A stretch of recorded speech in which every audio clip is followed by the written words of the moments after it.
జిల్లా స్థాయిలో అంతర్జాతీయ మాదకద్రవ్యాల వ్యతిరేక దినోత్సవాన్ని నిర్వహించారు.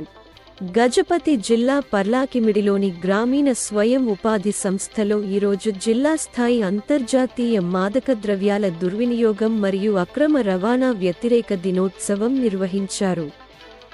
జిల్లా మేజిస్ట్రేట్ శ్రీ స్మృతి రంజన్ ప్రధాన అధ్యక్షతన జరిగిన ఈ సమావేశంలో గార్డ్స్ సూపరింటెండెంట్ శ్రీమతి స్వాతి ఎస్.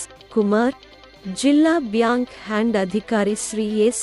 ఆనంద్, అదనపు జిల్లా మేజిస్ట్రేట్ శ్రీ బీరేంద్ర కుమార్ దాస్ మరియు చార్జ్ జిల్లా chief medical and public health అధికారి డాక్టర్ ఎంఎం అల్లి ఈరోజు ప్రధాన వేదికపైకి వచ్చారు.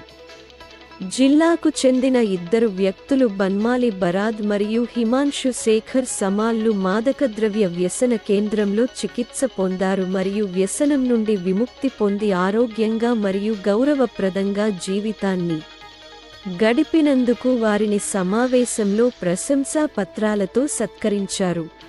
దీంతో పాటు అవగాహన కల్పించే పలు సాంస్కృతిక కార్యక్రమాలు నిర్వహించి గతంలో నిర్వహించిన పోటీల్లో విజేతలకు బహుమతులు అందజేశారు.